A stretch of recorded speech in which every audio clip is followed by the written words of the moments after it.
Hi everyone, this is Radull Live. Thanks for joining us today.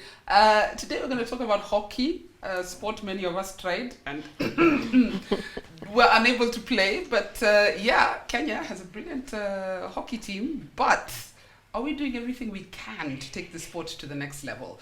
Today I want to speak to Raquel Knight, or Yes. Rael Otieno. Raquel Knight. Raquel Knight. We'll go with the name Raquel Knight. She is the founder and CEO of Tunza Sports Foundation. Raquel, first of all, how are you doing? I'm good. I've been in this country for 2 months and I'm enjoying the food and I'm happy. You're enjoying the food? Yes. You are from Kisumu. Face. Yes. This is healthy. And everything else, and the mbogas, the kienyeji. The I love kienyeji. those, yeah. Today we're going to focus on hockey, which is a sport that you are trying to bring up in this country. Yes. First of all, tell me about your own personal hockey background, and then about Tunza Sport Foundation. Yeah. First of all, Tunza means to nurture, so it's a Swahili word. It took me forever to find a name that goes with That's what I want to do. Yeah. Fits. Yes, and then for any viewers outside of Kenya, it's field hockey. Field hockey. Thank you. Because there's Yeah. ice hockey, floor hockey. They bring all this kind of weird hockey because they can't play. So Kenya, we just have hockey. yeah. So field hockey. So you played yourself? Yes, I played for the national team in 2003, 2006, and then I left the country. Before that, my own hockey story in this country is sad, and that's one reason why I actually started Tunza Sports, because there was no one to nurture people away from the city in the rural. I went to school in the village, and so no one paid attention until I came to the Polytechnic here. I went to Kenya Polytechnic, and I had to just learn by looking at what others are doing. Coaches were not really taking interest to nurture someone, and then national teams were picked on who you know, and that was pathetic. So I really worked hard and I always say forced myself to the national team and enjoyed a few rounds of international hockey, and then I left when I was at my not prime in age, but prime in the sense I started really enjoying it. You know, it's unfortunate because hockey is like a Kenyan sport. No. No. I'm saying school-wise. School-wise, when yes. I was at Kenya High School, it was a must. When you pass through Form 2, everyone has to play hockey. And when you got Form 1, you had to take a hockey stick. At Form 1, now I got injured playing hockey, so I dropped it completely. I lost all my skin on this hand from being hit by a hockey stick. But I had absolutely no talent in hockey, let me not lie. But in school, it was a vibrant sport. Yes. And to win, to say your school won the national championship, yes. It was such a pride thing. We would have a cheering squad, yes. steamer, or all those things with hockey. And then even the talent we saw in school just fizzled out when you finished school. Exactly. Nobody took it. Exactly. And even when we played in school, it was PE. It was not really as a nurturing. Sport. Yes. And once you finish school, it's a bit late to decide.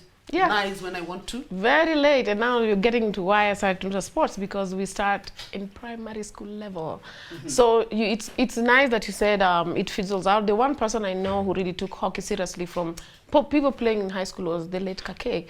I mean, the legends of hockey in this country, the men's side, came from fighting each other in the western zone, Kisumu boys or Kakamega, or I don't know them all. But he took an interest and progressively, and some of them went into the military. But when there was no job or no promise of the future, hockey just died with the high school. Which is like a lot of our sports in this country. Yeah. And so that is another reason why I said I'm not studying hockey anywhere in high school. I'm starting way down in primary school from 7 years old. Because by the time they're going to high school, they know this is the sport of my choice, this was something I want to do, and they already have the basic skills.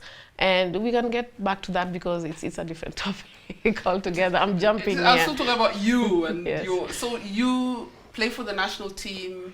Yes. You have to force your way into the national team, which is unfortunate. It should be on merit. Yes. Then I went to the United States and I played in a club that welcomed me. Actually, the family of hockey is what welcomed me in the United States. I would not have survived without them. And I didn't know any hockey. It was pathetic. Like, I'm a national team player from Kenya, and after about a week, a month, I stopped saying that because it wasn't showing in my game. I started relearning the game. There's no game we play in this country, and I'm not ashamed to say so. And the United States is not that. United States is not the top of the world, but I was basically learning the game at 28 years old. And so what we consider national team quality here is? It's the kids that I coach in the US. Sorry to say, you can cut that out if you want. It reflects because a lot of our teams, like we used to have Telkom Orange, which then fizzled out as well. I think changed their name to, was it Blazers or something? Yes. But even though we are number 1 or 2 in Africa, the minute we leave the continent, we're nowhere. We're nowhere. Yes, exactly. And so then I started coaching, and coaching helped me learn the game more. But I was coaching for money because I needed to go to school.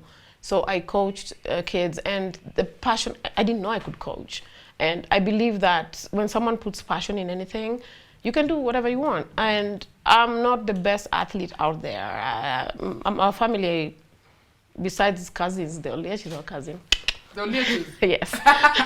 But besides them, my neighbors down the road, by the way. The immediate family members, they're not sports people. So I never got support from home that I was playing. So I had to find my own shoes and everything else. So when I told these stories to the kids that I coach, I started coaching young kids who their parents just bring them in for babysitting. Sport is for fun. Stop making it look like they have to win. Rael, you're too serious. And I started telling them the struggles of Africa, and the kids took them seriously. And they used to ask me, so why are you helping us so much and you're not helping your own people? Things like that. And then also, yes.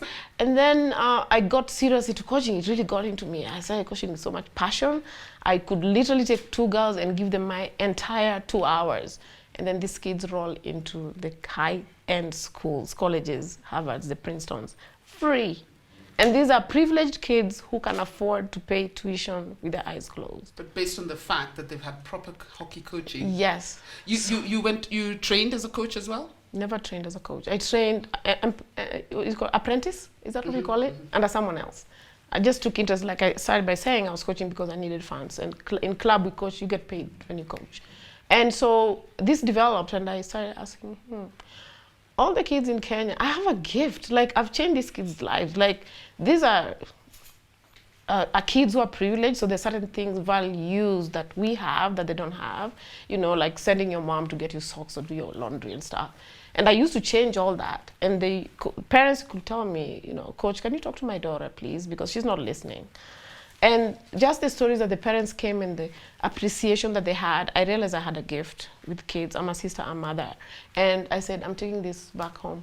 I don't care how far Kenya is, but I'm going to start hockey in Kenya. Real hockey, forget Kenyan hockey, like seriously. Because if you can do that with spoiled kids. Exactly. Spoiled kids. And so my whole network of friends is hockey. I play in the United States women's hockey team, over 40. So over 40, say it silently. But it's a national... I'm over 40. No, just leave it as... Plus a few. Leave it at the USA women's national team. Yeah, so I can proudly say I'm the first Kenyan to play for a US national team. And they're all college coaches, high-end coaches. And so we have this network. And so when I told them my story and I told them what I want to do, and they said, yeah, if you can bring up kids and accompany it with grades, they can get into colleges here because... I'm sure you know that collegiate sports is a big money. Huge in the States, yeah. Yeah, from football to hockey is not that big, but still, colleges scout for players from high school just to play in college. You get full scholarship, everything. So why not? We've been given this. We are naturally... We're natural athletes. Exactly. Well, I'm struggling to teach a US kid who doesn't want to play the game how to hold. Say here, in 2 weeks, a kid catches it. Like, it's out, it's all out. There's so much opportunity there for these kids. So you have this light bulb and Tunza. And Tunza. And it came because I stayed in the US for 7 years before coming here, coming back home. And when I came with 10 suitcases. Customs gave me hell. But I teamed up with girls, Dress a Girl Foundation. They make dresses from pillowcases. I wanted to come back home huge, bring Christmas. So I brought Christmas to poor kids in the villages, my grandmother's village, my teachers, all over, everyone I knew. And then what? Then I felt empty. I'm like, so what did I do? So what did that dress help that kid with? I had no follow through. I could not find a way to know the impact that I've had in a family. So I said, I need an organization that I will follow and see the impact of what I do. So that's when Tunza came in. And I said, okay, do I want to just do charity, bring clothes, shoes from America and stuff? I said, no, I don't want to do that. I wanted to do something more tangible, so sports came in. The sports of my choice is field hockey. I also do boxing. I'm a boxer. Ah. Not professionally. I coach boxing. I have a club that I coach kids to keep kids off the street. I've done it in Kisumu as well. I have a boxing gym in Kisumu. So I do it just to keep kids off the street of drugs. But then hockey is easier for me because all my friends, we have sticks, we have things, we have equipment. So I ship things from the US to here every year, 3 times a year, about 10 barrels or 20 barrels. And you give them out for free? Yes. Now, that's where it comes in. I'm not sure, there was a development program that the Kenya Hockey Union started, and it was started by Tomolal or something like that. And there's a Dutch friends who are bringing things like that and just dishing out. And again, no impact, follow through. How is this helping the community? I said, I'm not doing that. So when I bring equipment, I go to a school, I explain to the primary school, we start a program, we follow through, I bring shoes or whatever. We grow the girls, we grow them into high school. We tell the grades are not that good because all these schools are underfunded. The government should hear that. They're underfunded, and so my kids rarely score 400s. They don't score over 350. But now we put tuition into it, give them a hockey stick as the key to unlock the education box. It's not sports, it's not hockey that Tunza Foundation stands for. It is education and better livelihoods of these kids. So what is the Tunza organization network and structure like? Yes, okay. So we should be actually walking and crawling now, but it's running. How old are you? How old is Tunza? Not you. Oh, thank you. Not you. The organization. Yes, the organization started in 2016, so about 6 years. Yes. And we should be walking now, not running, but we are running so fast I can't keep up. But we have I started with my hometown, my home on community, because I wanted that if I fail, my own people cannot throw stones at me. So that is in Kisumu, Rata, in Seme, Rata. So we started near Nyongo, yes. Yeah. So I started there, and and then I had, 10 kids, and these schools were like, I want kids, and they were coming and looking at these kids and grabbing them and saying, okay, the grades are not so good, we're gonna do tuition, we're gonna fix it. And then it hit me, I said, and then I'm like, I'm a Kenyan, it's not about Luo. Yeah, so I said, I want to go to the corners, if it's 6 corners or 4 corners. So we went to Migori, that's still Nyanza, but then I shot up to Samburu, but talking Samburu, then I went down to Kwale. Yeah, very, very poor communities in Kwale. And then I went to outside the country to Arusha, to a place called Sibusisio. Now, the most important thing is that everywhere I go, I want to solve a community problem. In Nyanza, it's poverty, alcoholism, domestic abuse and stuff. In Samburu, it's FGM, early marriage, childhood, and their stories are very sad. And in Kwale, it's, girls cannot play because of religion. Who said that? I've played Egyptian women's national team. Now, the modern world, we have attire that any Muslim girl can wear, and you still play. You're not going to expose your body.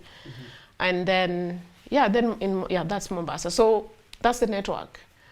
And we are not, I don't know if you are asking that to see if Kechu is involved in some way, but... No. I wanted to know how sustainable it is when you're not around. Okay, good. Yes, so I have foot soldiers. Someone give me that term and I've stuck with it. I love it.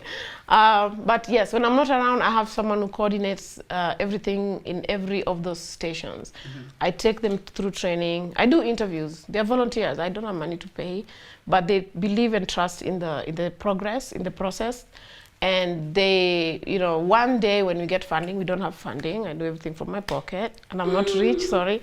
But it's sacrifices. It's a story of Kenyan sport, individual sacrifices. Sacrifice. And these volunteers are also doing the same. And they're job seekers. They're between colleges. They're between school. They're sacrificing their time. So I send people to a location and demand that location. I have school liaison officers who are more mature, so they talk with the teachers, the parents, and all that. We also have a program called Home Visits, we're not going to have any kid in our program if we don't really know what the story is, what's happening at home.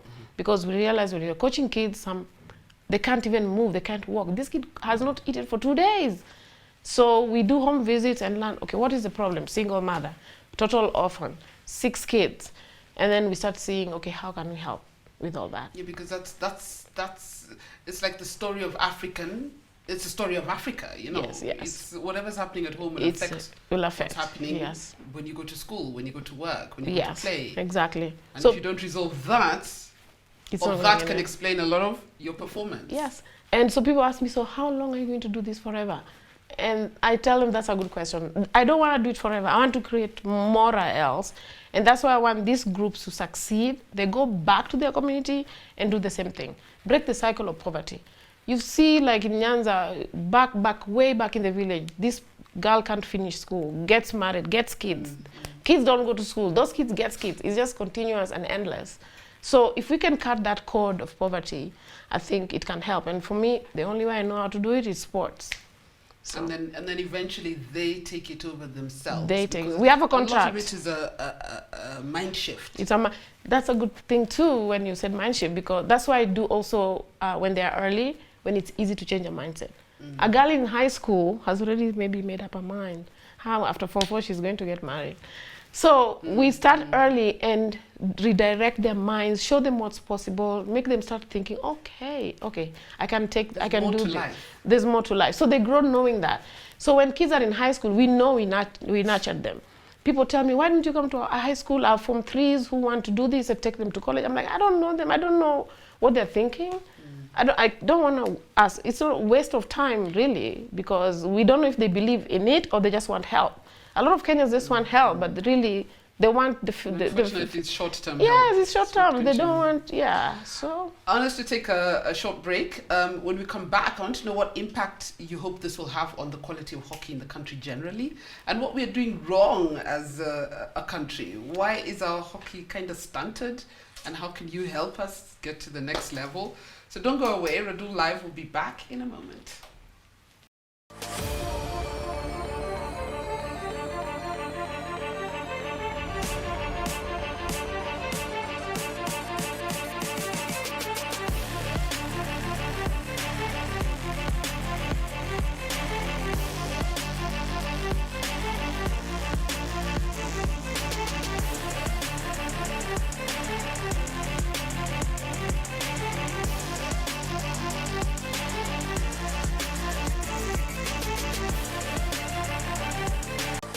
Welcome back. This is Radull Live, and today I'm speaking to Rael Knight, who is the founder and CEO of Tunza Sports Foundation. She's been telling us about how she's using hockey, how she discovered a secret talent to develop hockey amongst young Kenyans, and how that can open up opportunities that we never even dreamed of. Yeah. What's your dream for Tunza Sport? Because I know 6 years means you haven't yet developed the first round of athletes who can get those scholarships you're talking about. Exactly. To American colleges. But how close are we to getting there? Very far from it. And because of that, I had to slow down and backtrack a little bit. I realized that also colleges in this country are really embracing hockey and giving scholarships. So we are starting from way home. Like right now, we're already talking. Even here? Yes. The Strathmores, the USIU, the Boston Poliros. Strathmore has a vibrant program. Yes. And so a lot of my volunteers are also coaches. So they are also friends with these coaches. And so they ask, do you have someone? What I forgot to mention is that when Tunza Sports started, and because it's self-funded, I had to pick which gender to start with. And I work for the United Nations, by the way, and over there it was all about women. Girl child, and so I was like, you know what, I should do this girl child thing so I might get some chums, and so I started with the girl child, and besides playing, besides helping them with food, finding out what's wrong with the family, we also make sure they get sanitary towels, because that's a problem in the rural areas. And so every year we do a sanitary drive in Kenya and in the US, and then I ship them over here. So what's happening with the funding is that, remember, I'm doing primary school. In the US, I'm doing high school into college. Here we're doing primary school. These kids can't afford tuition into high school. So we're going into high school. So the 2 months I've been here, I visited 10 high schools who want these girls. The deal is, I'm going to give you this girl that we've been coaching for the last 4 years, mentoring them also, life skills. What can you do for us? Can you give us full scholarship? Can you give us partial? And schools have been responding. Right now we have 20. Yeah, we have 26 girls in class 8 right now who are being all booked. They just have to perform. They have to perform. Oh, that's yes, but but you've been training them all round. All round, yes. They're like focusing on their studies as much as they're playing. As much as they are, but the school resources. You know, we are talking to the county governments to really improve the schools so the girls can perform. It's not that they're stupid or anything. It's just that they're not getting everything. M-Pesa Foundation is always asking me, do you have a girl with 350 and above? I've not reached that yet. The best I had last year was 347. And they have a spot for us every time. They want these kids. So it's like you said, hockey is very serious in high schools. The space is there for these kids. And that's what I realized. I'm like, I can coach 200 kids and they'll go to college. I just have to focus on that one thing, education. Same thing when they go to high school, whether it's Strathmore, USIU, or a college in the US, they will want the grades. Yes. So I keep preaching the same thing and saying, your academics first. Hockey is just a key to open that door. You know, we can fix hockey anytime, but school first. There's a question from our director of photography. You're only working with girls. You said the boy child is endangered. Yes. Are there any opportunities for them? Yes, and actually I saw that when we do life skills and sex education every year. And on our 3rd year, we realized that we had 2 girls got pregnant, actually. And then it hit me. I'm like, okay, so we are teaching these girls, and they're not teaching the boys. So if they're just going back to the whole mess, and everyone is always asking, what about the boy child? The only reason Tunza has not done boy child is because of funding. As soon as we get funding, I really believe that the boy child should go hand in hand. But you can't do it all. You're doing what you can right now, and maybe somebody watching can step up and do that side of it. Exactly. You know? And I feel boys a little bit easier. You know, the girls, for example, getting them from the chores, from going to the shamba, from helping their siblings is harder. The boys are like, okay, I want your boy to come to train. And the parents are like, okay, just go. So it's harder to even get the girls to do this. That's why we're focused on that. You had asked me when we started a question about hockey in the country. So Tunza Sports Foundation currently is the only developmental program that's working. And I'm ashamed to say that because a union and a ministry. It should not have been that way. I'm not proud to feel that way. And when everyone asks me, can you bring me sticks? I'm saying, what are you going to do with the sticks? Are you going to start a program? Why don't you? I started with 6 sticks. You go start. I want to see what you're doing, and then we build together. And now we're like a blueprint of many. They're springing up everywhere, and I hope they know what they're doing, because you have to have a vision. Don't just do it because Rael is doing it. Sustainable, and so there's all these people doing it and saying, we started a program like yours. We don't have equipment. Yes, hockey is expensive, and I do understand, but you really need to mean it, that you really want to help these kids, not bring your name up. It's not about you, you know. I get it all the time. I have a football team. Now I need kit, balls, cones. I'm like, okay, then you don't. Exactly, you don't. What about this? Yeah, exactly. That's what I get. I'm like, I'm paying for these custom things, not just to come and dish out and then you praise my name and say I'm nice. I don't care about all that. It's about having an impact. Because that's what we're missing as a country. Because if we, and this is in most sport, if we don't start from the very young, we're playing catch up to the rest of the world. Yes, and now if you answer yourself what the problem is with hockey in this country. No one wants to teach hockey. Nobody wants to coach hockey. They want ready-made players. So they're waiting for the clubs and say, okay, who's the best in your club? And they come to the national team and they play. And that happened to me too, because I was in the national team. I went to school in the rural. When I came, I found Toby had raised this wonderful team. And there were these girls from Nairobi who were playing so well, but nobody took interest to even teach me how to hold a stick. I held a stick so wrong for so long that it's just bad. And that's what's happening now too. Most of the coaches at national team, sorry to say, do not know how to coach basics. They want ready-made players, they want to be in the list for managers, and then they go out and they get the money. So unfortunately, we need a program of coaching coaches. I did it last month. Ah, Yes. you did one last month. Yes, but Coaching not to be coaches. in trouble with the union. I did. Hey, High the union needs schoolers. to step up. I need high schoolers because I didn't want to be told, okay, where's your certificate of coaching education? I see, you know, I'm an FIH technical official.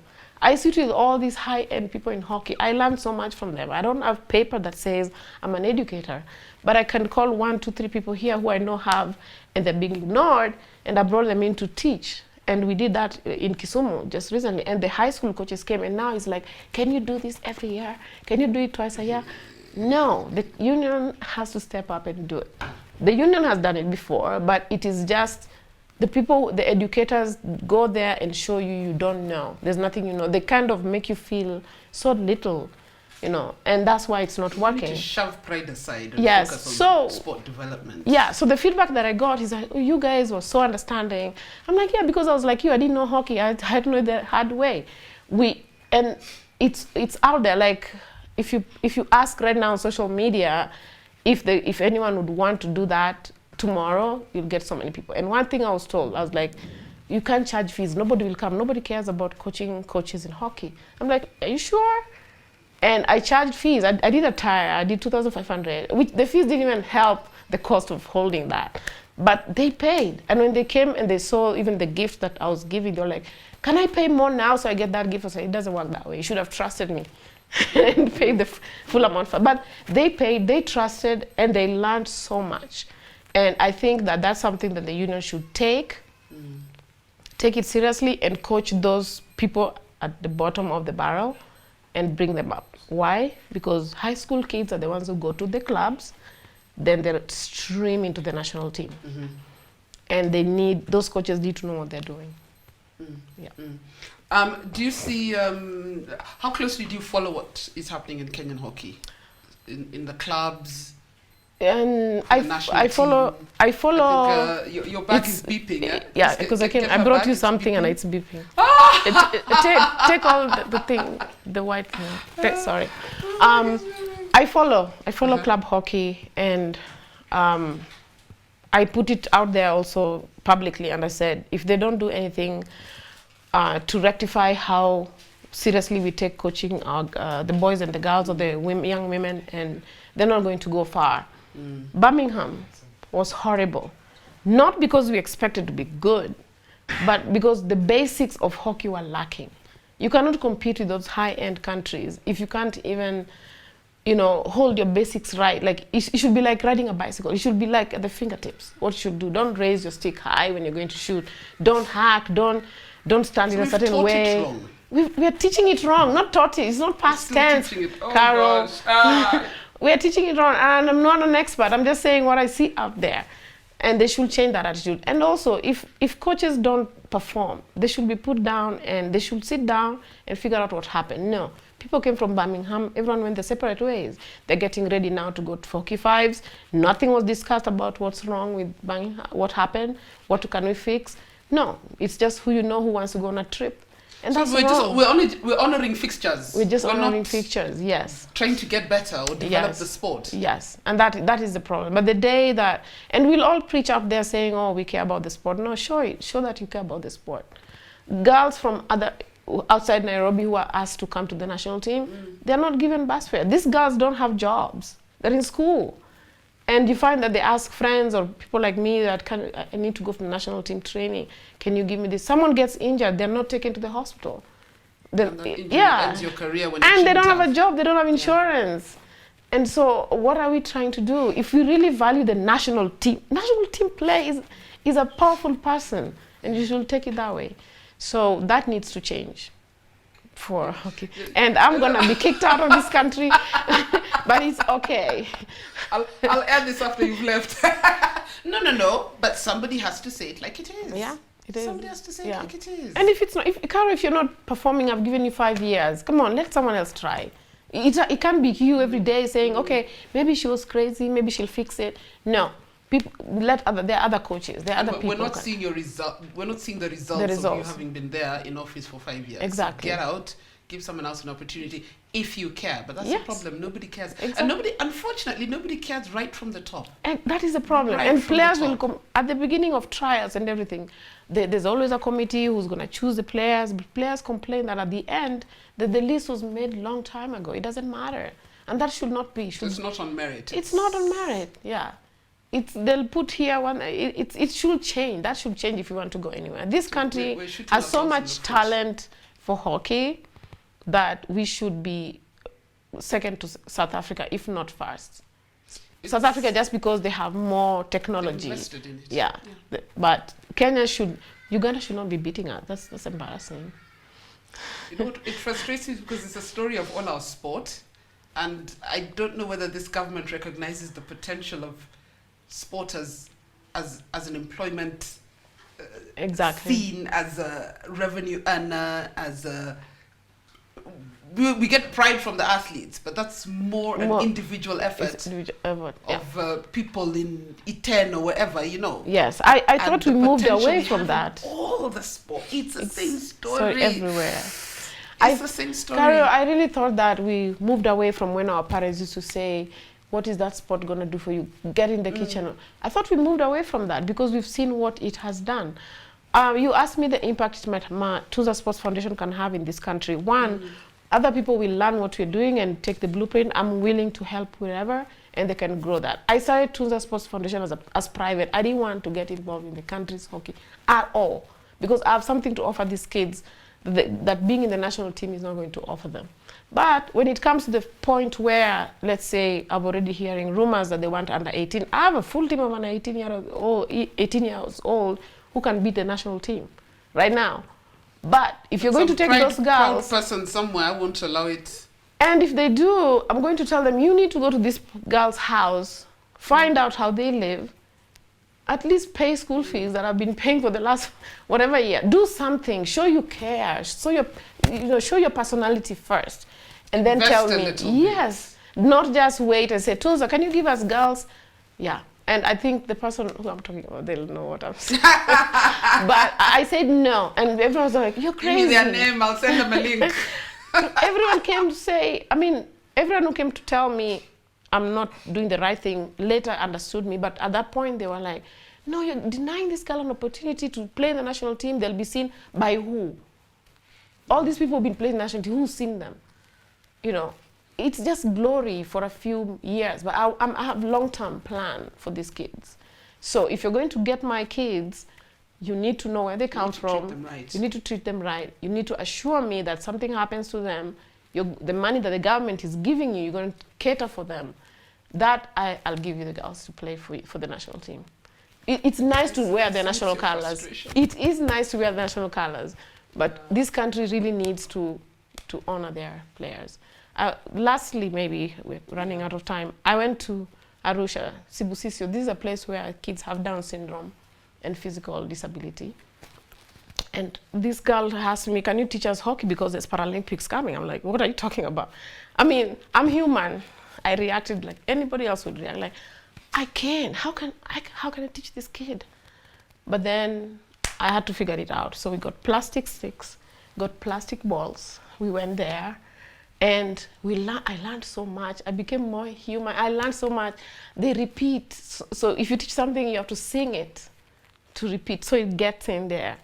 And like the stick, we had to color we had to give a yellow ball for impact, and then the stick we had to color it red, so that because in hockey you can't play with the back of the stick. So if they touch it, you say, you can't do that. You're gonna mess the ball. You see. You can't teach that to a regular person. Because you can't do that to a regular person because it's obvious. Don't use the back of the stick. Yeah, that's obvious. Give me 10 push-ups. But these kids, you can't do that. So you're like, you paint red, and then if they touch, now they tell each other, oh, Malimu said don't do that. You're gonna mess the ball. And then they got it, and then they pass. And then this is a weapon. You can hurt someone. Don't hit someone with the stick. And they get, and you repeat, and you sing, and they get it, and you leave them alone, and they coach each other. It was amazing. Me, I'm going into Paralympics. And that's Arusha. I had to go all the way to Arusha. Now, in Kenya, people are still just, nobody even thinks. Yeah. I That should story take you has touched there. me. Yeah, it did touch me. It changed who I am. It changed me considerably. Yeah, it Okay, changes I'm you. so glad I met you. I'm glad I met you too. You sent me a message in the middle of the night. Literally. Yeah, people been I said telling I'm me. leaving in 3 weeks. I have to Yeah, come people on have the been show. telling me you have to talk to Caro. You're doing so much, you have to talk to Caro. There's someone showed me a CNN hero the other day and said, why are you not the CNN hero? I'm like, Yeah. I don't know. I think I'm too busy working. I don't have Yeah, time to apply for focusing. things, you know, to be noticed It's and not stuff. about the glory. It's about not, the yeah. impact. Yeah, you but leave. I have great friends in the US who help. They chip in $5, $10, this has to be told. Okay. I'm a registered nonprofit, which now allows me to raise funds. I got registered as a nonprofit in the US 6 months ago. So that's why I've been funding myself. I didn't want to break any laws. So now I can do fundraising, I can get grants. And now, 2 months ago, I got my NGO certificate, which was hard to get in Kenya. It was really hard. But now I have that, so yeah. Anyone who wants to bring money, I'm cool. I'm legit. I'm legit. But thank you so much. Thank you, Raquel. Unfortunately, yes, we have to wrap up now. But I wish you all the best. I wish you all the best. Now that we have each other's numbers, let's keep in touch. And let me know. I can see you came with one of your team members. So we'll keep in touch on the ground and see what we can do to help. Thank you. When you come to the US, please visit. I like putting this government on its toes. Me too. That I must do. When you're getting stoned, I'll not be there. I'll be hiding. Yeah. And now we have a new sports minister, so let's hope and see what happens. I have hope in a bubble. Fingers crossed. I have hope in a bubble. Yeah. But thank you so much for coming on. Thank you for having me. Flying all by the way, she flew in from Kisumu. I had to. Done the interview and she's going back. You are Radull. I can do that. Thanks for watching Radull Live. We'll see you again on the show next week where we tackle another topic. Bye-bye. Bye.